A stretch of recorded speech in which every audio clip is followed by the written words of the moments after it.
And by 2024, it was crowned as Sunday Times' second fastest growing privately owned business in the country. That is fucking mental, mate. What a monster achievement.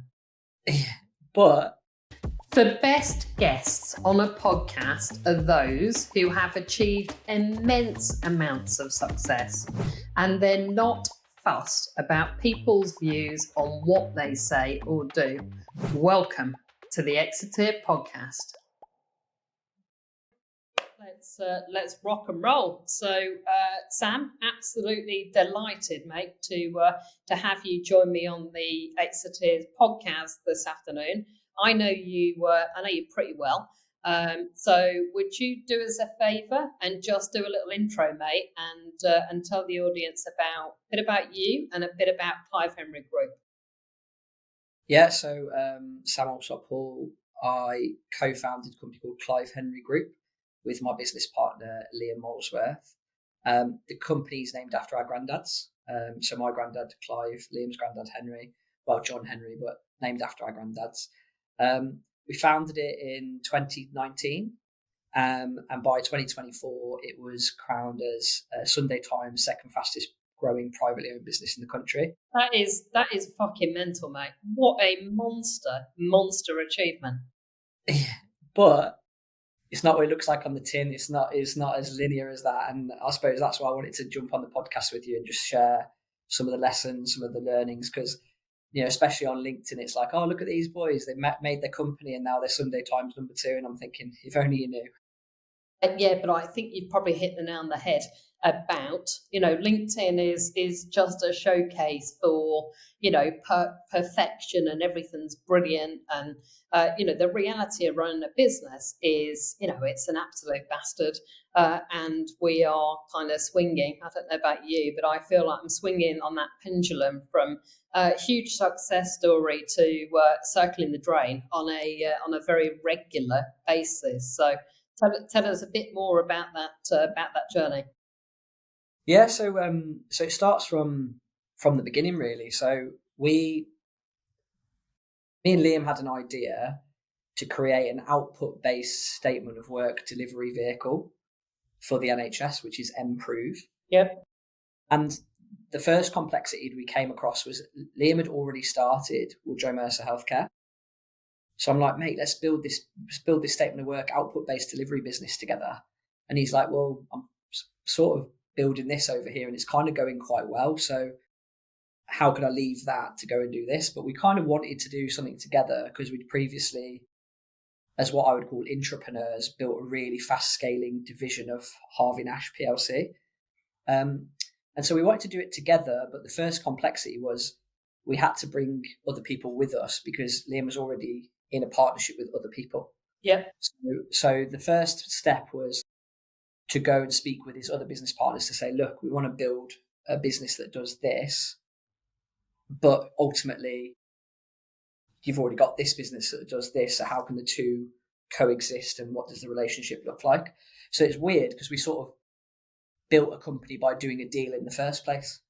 And that was very much, handshakes and conversations and let's get going.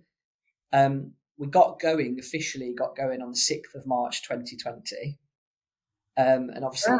That date seems to ring a bit of a bell, actually, mate, around a large global pandemic. Yeah, so 14 days after we started it, we went into lockdown. And I'm at home with my wife and I'm like, yeah, I know that I've just left a managing director job at another company to set my own business up. And I know that the world's going into a pandemic, but I've sort of, pardon the French, fucked it already now because, to be honest, I couldn't go back and qualify for furlough and I hadn't been self-employed long enough to qualify for self-employed grants. So I was literally, I've got to make it work. So I think the first thing that was a massive advantage is people always talk about as an entrepreneur, don't have a plan B. I know I literally had no choice. Like I didn't have the chance to have a plan B because all my bridges were burned. I'm not going to qualify for furlough. I'm not going to qualify for self-employed grants because I haven't been, SA 302s. I haven't been self-assessed for 2 years or whatever. So I got no choice. I got to make it work. Luckily, and it is luck, and that's another lesson for entrepreneurs. There's always a bit of luck. We designed a company that was focused on developing more capacity in the urgent emergency care pathway, which is kind of like the whole point of what hospitals had to do during the pandemic. So they needed to rapidly increase capacity within A&E, how quickly they got people through the hospital because of the cross-contamination, cross-infection risk. And then obviously, ultimately, they needed to get people back into the community, which is what our business was designed to do. So we almost by accident built a company that was absolutely spot on for what was required by the NHS during the pandemic. The other thing is, we didn't have to build in the traditional model of offices, going to physically meet people, etc., because everyone moved to Microsoft Teams and we were only just starting a company. So we just literally, okay, cool, we'll go on Microsoft Teams too. So we almost had an inherent advantage because we had no legacy systems, no legacy way of working, no legacy model of working. So we just basically built for the pandemic by accident rather than by design. Another thing that happened, which is super interesting, is the NHS, as part of their pandemic response, they suspended what's called the CHC framework. So they suspended it temporarily, which meant everyone would go out of hospital with a fully funded care package, as opposed to being assessed based on their needs and what type of package they've got and whether they're a funder or self-funder. And that basically created this massive backlog of CHC assessments that was required to be done. And again, our business is basically built to deliver CHC assessments as a service. 6 months into the company, we've basically got every ICB in the country with a backlog that can be remedied by exactly the model that we built. So yeah, Sunday Times number 2, 4 years later, our compound annual growth rate was 250% a year, which is, nuts. I think we got beat by Alica Bank. Yeah. So I kind of feel robbed a little bit. No offense to Alica Bank, but we got beat by a bank. And I interviewed a couple of the senior team from Alica Bank actually not long ago, and been around a long period of time, are an actual bank. So I think I'll have to take that, mate. That they picked you at the post. Yeah. And I actually said to the chief exec of Alica, Richard, I actually said to him yeah, mate, I'm taking it as a win. The funny thing is, obviously, it's by the time we got to that award ceremony, it's almost based on the past. So it was a really funny experience for me and Liam, because when we literally went to collect that award, that was not the situation anymore. The chickens had come home to roost, so to speak, in terms of we built the company so quickly that we just had these Achilles heels built into it that we had to go and fix. And I think teasing into that will be really useful for the audience listening, because all the way back to where we started. But LinkedIn is it's a glossy catalogue of fucking success stories. But the reality is, we know it's seriously hard graft. And not everything goes according to plan. So be really keen to hear a little bit about how that unfolded. Yeah, so between March the 6th, 2020 and March the 6th, 2023, so in that 3-year window, we went from me and Liam to, I think at our peak, we had 48 members of staff. Wow. 48 per me? 48 employed members of staff. Yep. We were turning over near enough £21 million a year. It's 20 point something. We had, flagship office on Colmore Row in Birmingham, the fanciest building on the street. We're in the Sunday Times. We've got, the reputation in the industry as these kind of go-getters and the kind of people who'd exploded with growth. And it was all true, and it is all true. But the point is that, like a lot of, especially athleisure brands, e-commerce businesses that exploded during the pandemic, people buying gym gear at home and leggings at home and all that type of stuff. We almost had a similar false growth story. And the thing is that when it kind of came back again, we'd made mistakes on the way. So one of the things that's a mistake that me and Liam acknowledged and we made was, we were paying at one point over 30 grand a month on rent for an office. And you just think, it is punchy. yeah, and now I look back on it, I think, we should have used our pensions to buy a building, and then we should have rented the building back to ourselves and built an asset. But part of that is the learning, isn't it? And you strike me, Sam, in the same way that I've always known in me. You're not going to learn a lesson the easy way, are you? If somebody says, actually, dude, and whispers in your ear, you're going to be like, no, thank you. I think I'm going to give it a go, and then I'll deal with the consequences. Yeah, so got into a lease agreement on this office, and let's call it 30. I don't know the exact number. Let's call it 30 grand a month rent, and you're in a 18-month lease, and 6 months into the lease, you're like, oh my gosh, can't afford 30 grand a month. So that was tough.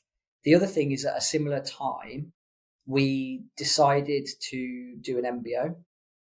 So what happened was, we were growing so quickly, and we actually got approached by a publicly listed company to buy us. And me and Liam were interested in it. We were like, it's a chunk of cash. We've only been building the business for 3 years. We can have an exit, because I always use the phrase, it's all wood and money until you got it on the table. Yeah, agree. So it was an opportunity to get an exit after 3 years that would have changed our lives forever. The bit that it was a complexity which me and Liam learned the lesson on was, the other 3 business partners, they owned their shares through a holding company, right? And so effectively what it meant was, they were a block of shares and we were both blocks of shares. But because of the way it operated, it meant that we were all individual votes. So effectively, at any one time, even though Liam and I would own the majority of the company, we couldn't Three would block the 2. Yeah, so I learned all about dragon tag clauses, because we wanted to go and sell the company, and we were just told, no, dragon tag clause, you can't make us sell our shares. And we're like, well, it's a good deal, and they're fair enough to them. They were like, well, not for us, it's not. So then in the end, we tried to flip it into an MBO, and we said, okay, well, if you're not willing to sell to an external party, then sell your shares back to us. So we went on the journey of doing an MBO. The thing that happened, which again is, experience, I'll consider the macro factors in the future. We basically bought the company at its absolute peak of its powers. And, I won't give you the numbers, but it's available online, multiple seven-figure exit, 7-figure MBO.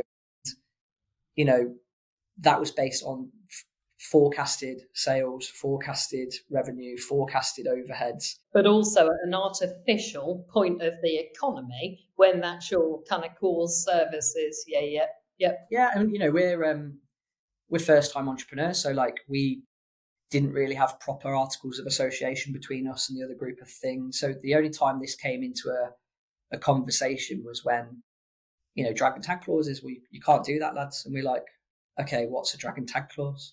And then we started getting into classes of shares and how you can declare dividends and who can vote for what. And it got very technical, and it had never been like that. And I think the thing with business partners is, when it's all flying along, everyone's cool. And then when it comes to a decision point where you're going in opposite directions, it can be quite difficult. It's really, the reason I'm smiling there is, I think that's probably one of the best pieces of advice that I would give to anybody out there is, whilst everything is rosy, is happy days, but you add in money to the equation, or you add in a potential exit, and you've got people who are sitting in different camps. And if that paperwork isn't in place, be it shareholder agreements or class of shares, all those rights around dragon tag, then it blocks so much of that happening. And it is such a common issue that we come across at the Grafter in supporting clients through that. So I'm not surprised to hear that was challenging. So you go through the MBO, you guys buy the business at a high price point in an inflated market because of the pandemic, and you're wearing big costs around fancy offices. Yeah. And I think the other thing was, it was easy at that time in terms of, not exaggerating. We had multiple banks trying to be the lender of choice, trying to give us the money. we're getting courted left, right, and centre by M&A consultancies that want to take us out for lunch, want to take us to golf to be our advisors. Yep. We're paid. I've never offered any of those lunches or golf, actually. That's a conversation for another day. Maybe I need to up my game. Yeah, literally. And then it's like, we're appointing companies to do due diligence on our MBO, household names. And again, obviously appreciate a lot of what I'm talking about. I can't go into detail on who, of course, mate, that type of stuff. But you've got people doing the due diligence on the deal, who you're trusting, and you're letting them do their job. And the other thing that me and Liam just couldn't believe was the costs of doing an MBO. Like, the advisor fees were going into the hundreds of thousands of pounds to get this deal away. And then when it was finally done, it's a long time after the fact, and what you've bought and what you've paid for versus what you've got, is it the same thing? And we just thought, it's okay, we can back ourselves because we're good at sales, we can build the business, and we can make this work within the kind of framework that we've put ourselves in. And then obviously, not going to get too political, but the Reds team gets voted into power. And danger of being on my favourite subject here, but I will use my views. And in fairness to the government, they need to cut the costs in the public sector first before they then can reinvest what they've saved back into fixing it. That's their way of displaying it.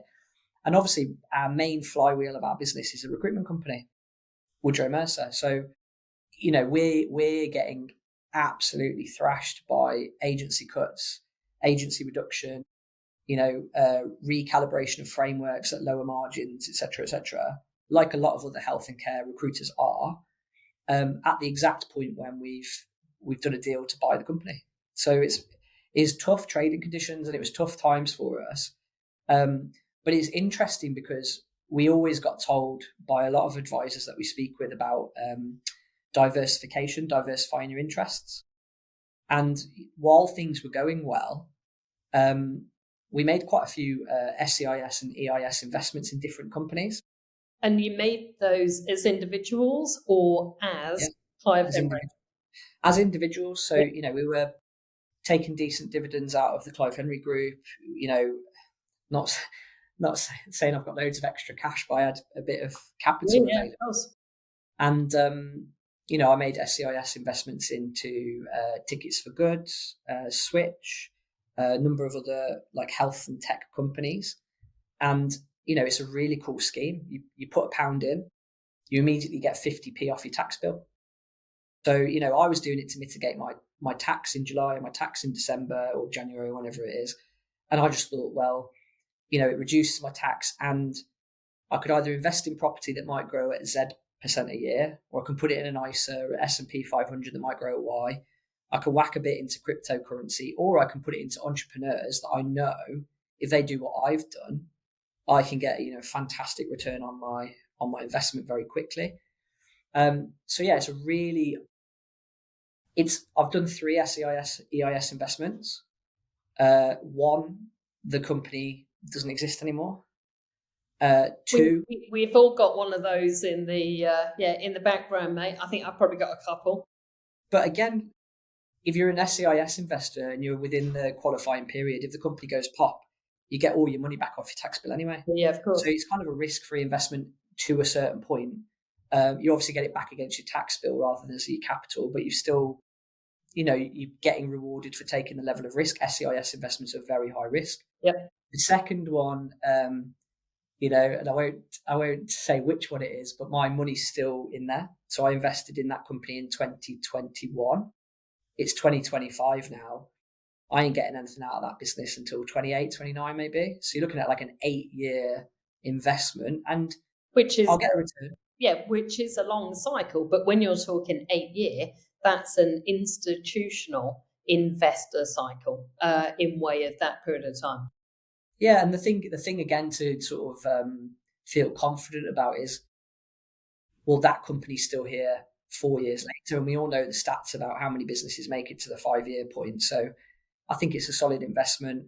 more importantly, I like what it does. It's a social impact investment. It's like something that helps other people. And I just think, well, if that pound's going to benefit society more broadly, then cool, I'll take it, because I got the tax benefit anyway, so I might as well. And then my best success story with SCIS investment is me and Liam invested in one of our good friends, Dave McCready's company. And this is Switch, isn't it? Switch, yeah. So again, just circumstances really. Dave had been in our world, in the recruitment world, one of the top billers at a big recruitment company. He, during the pandemic, that company decided to make their top billers redundant rather than their entry-level people redundant. Different approaches. If you make your top biller redundant, you immediately, stop paying out commission. You immediately have their contractor book that's still running, generating income for you, just to have the costs against the revenue. So I get it, but the impact on one of my best friends is he's at home with his wife and his newborn baby, redundant during a pandemic, despite being a top billing consultant. And it was very hard, from a mental perspective, to compute. How have I gone from, 6-figure earner, big house, nice car, to I'm redundant in the middle of this pandemic? So we managed to get him a job through our network with one of my friends at another big recruitment company. Basically, the kind of attitude to risk for employees has changed in the last few years since the pandemic, because there's no such thing as a safe job anymore. I think what Dave realised, obviously speaking for him, is he'd been there about a year, 18 months, and he's like, they could turn around tomorrow and decide they're making a cut, decide they're making me redundant, and I'm going again. And especially in the industry that we're in, you're almost building businesses within businesses. So he came to me and Liam on the golf course, classic Liam, that we were playing. Why would he not? And we finished playing golf and he just pitched us. He just said, look, lads, I want to start my own company. It's going to be in the same sort of market that I'm in. I've got permission from my current company that I can go and do it with no covenants and stuff. So what do you think? And I'd come across SCIS investing through my other investment. And I said, well, if we can get the company SCIS invested, put a bit of capital into you, we can basically pay you for a year, roughly speaking. So you can roll it while it gets going. Yeah. And what we did was we incubated Switch within the Clive Henry Group. So we, shared back office function, gave them access to their offices, provided, marketing support from our marketing team, or we, obviously I know how to get VAT registered. I know how to get a company's house registered. So we helped with the kind of initial setup. And yeah, we made an investment through the SIS scheme into Switch. And then we held the shares for 3 years. So we made that investment in March 2022. And to be able to have the capital gains tax exemption that SCIS gives you, you have to hold the shares for 3 years. So we passed that threshold in March 2025. And we'd always agreed with Dave, when it gets to the point where we've passed the threshold of having a return on investment, the whole point is we want you to have your company back. It's your company, you've built it.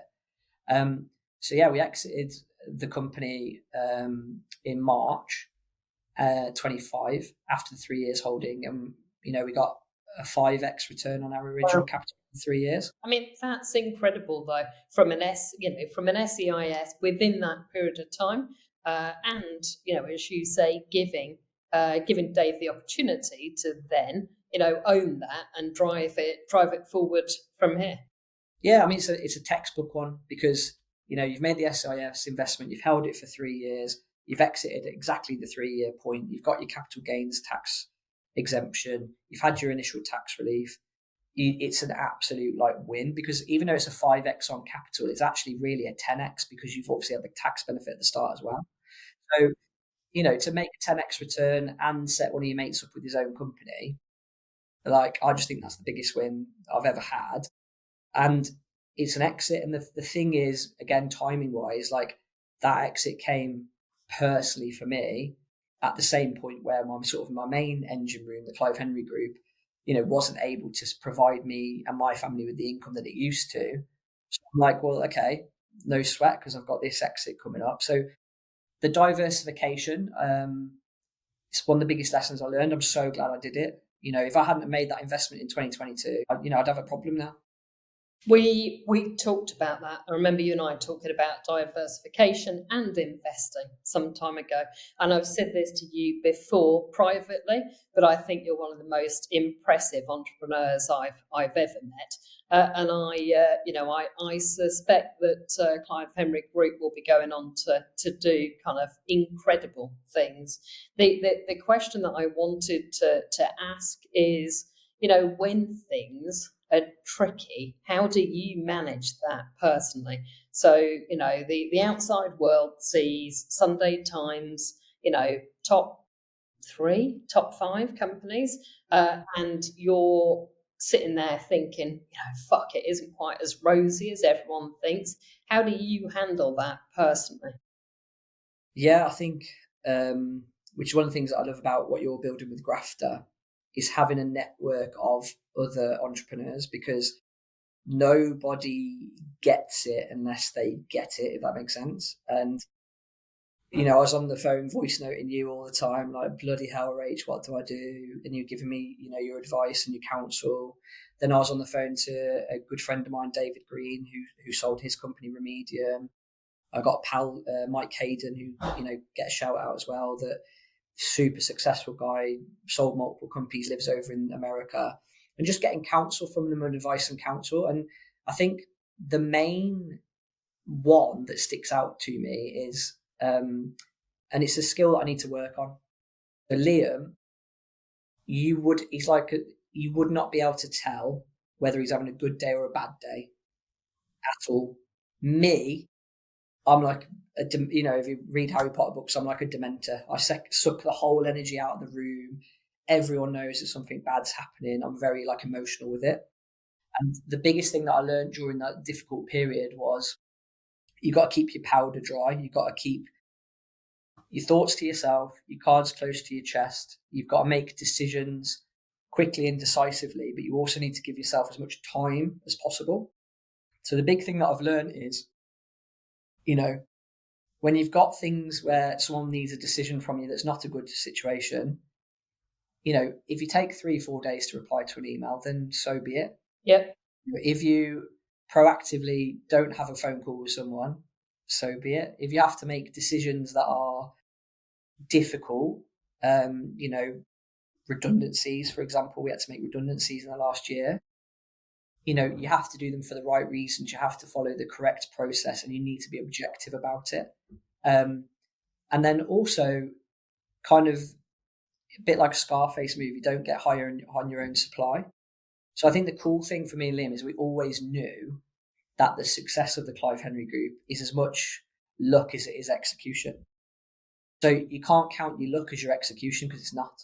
Yeah, but I think that takes a serious amount of emotional intelligence to actually recognise that, because I've met plenty of successful entrepreneurs who will tell you they're fucking legendary, and it's like, you are to a certain extent, but some of it is luck, it's timing, it's circumstances, it's right place, and I think having the kind of nous to be able to read and accept that is super important. Yeah, and I think one of the other lessons that I learned was the power of saying no to things. And me and you are quite akin to this, Rach, in terms of I get described as a magpie, a butterfly, a whirlwind. I'm always looking at the next opportunity. There was a period of time where you're focusing on the core of your company. It needs your help. It needs your full focus, and that is the only thing you are doing. I remember a chat where Liam said something to me along the lines of, if you have another shit idea, can you please go and play golf instead of executing on it for me?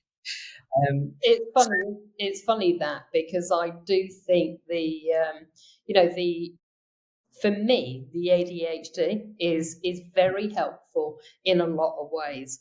And I'm probably less ideas than you would be. I would be more execute. However, once I get excited with something, all bets are off. Do you know what I mean? Anything can occur. And I kind of know that. So I totally feel that, Yeah, I have a physical response to Liam's "if you've got another shit idea," and it wasn't even directed at me. So yeah, that's when you know that you can empathise properly with a point that's being made. Yeah, and I think you always describe yourself as the delivery girl. I think is the phrase. I'm a delivery girl, and I think the good thing about a business partner, I would recommend to founders, try, if you can have a partner in this, then have a partner, because if they can be the kind of yin to your yang, they've got a complementary skill set to you. Liam's not a delivery girl. You hate me saying that on a podcast, but Liam's the delivery guy and I'm the ideas guy, and that's why it works. I think, again, an example with Switch. Yes, we were investors in the company. Credit to Dave where it's due. He's built it himself. There's bits of advice from me, there's bits of advice from Liam, but that guy built it himself. And I've seen the difference of building it himself versus having two doing it. Yeah. And it's a lot harder journey. Yeah, well, there's a lot of energy. I mean, Dave's got incredible energy, and you meet people and they're going to be successful, and he's absolutely in that in that camp.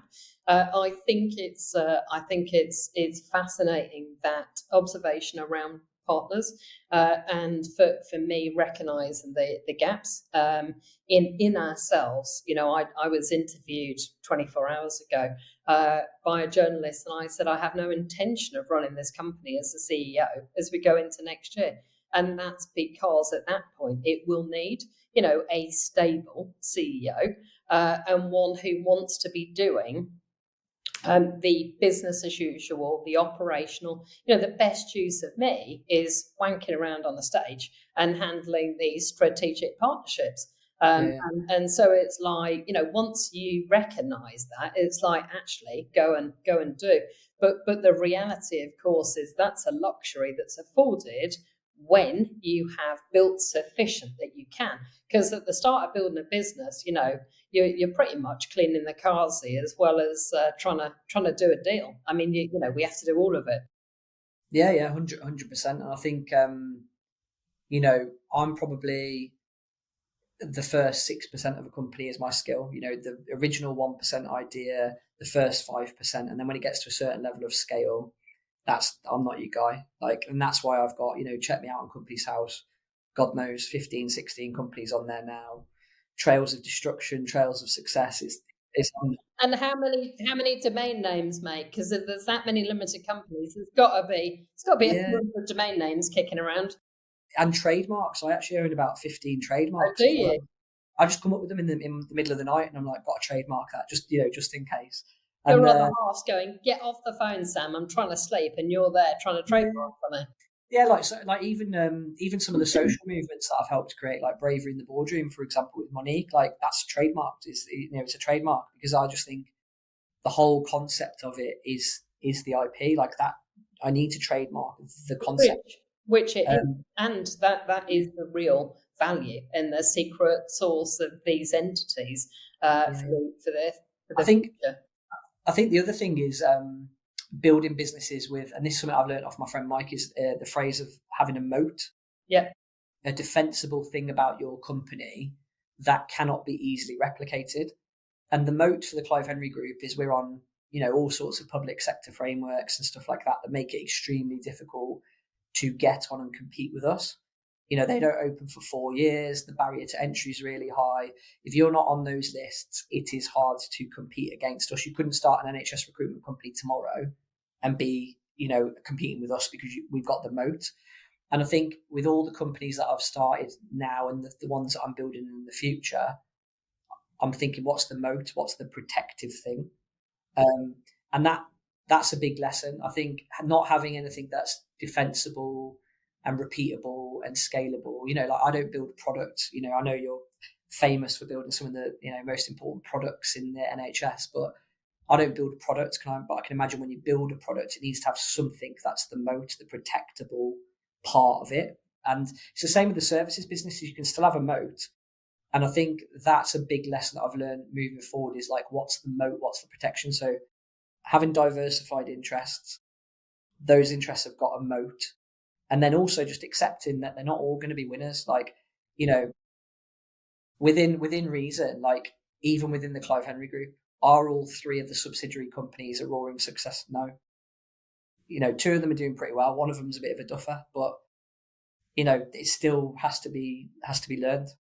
But I think that pragmatic approach to it and realistic approach in way of where you're placing bets. If you were to talk to institutional investors, the reason they run their model is they know there's going to be a few duffers when they're deploying, and that's the nature of that cycle. And it's not too different when you're building these businesses.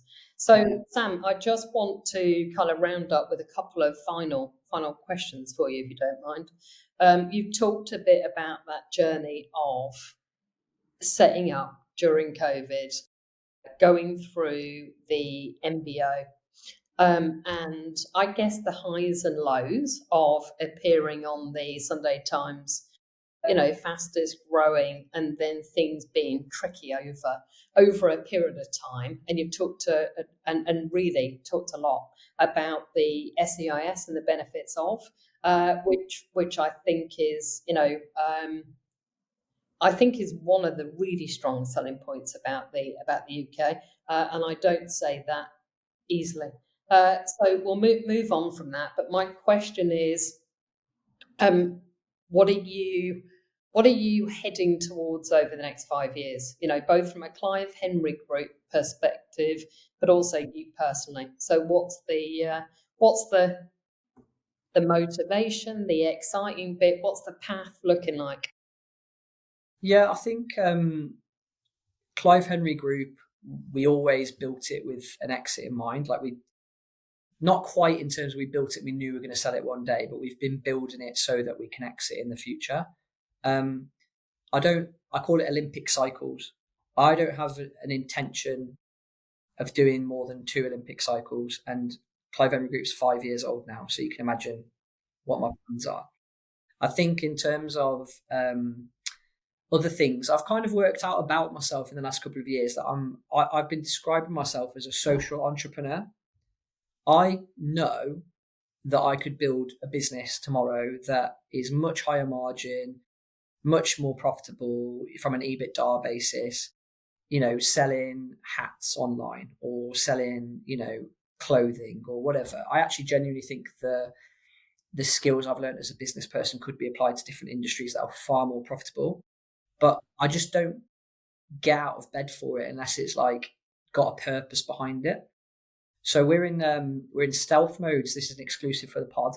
We're in stealth mode now with creating a new company called Careers for Good. And the idea is there are industries out there, not-for-profits, social enterprises, hospices, children's residential care homes, that have the same challenges as any other business in the world, in terms of workforce, retention, recruitment, churn. And they need our help at the moment because, Rachel Reeves and her infinite wisdom, National Insurance, you've made the wage bill of a hospice go through the roof. You've made the wage bill of a children's residential care home go through the roof. And there is only one real impact to those businesses, which is the standard of care to the kids goes down, the standard of care to the hospices patients goes down. And I'm not here for it. So I think like being able to use the business model and the machine that we've had with Clive Henry Group and apply it to a new industry where we're doing good.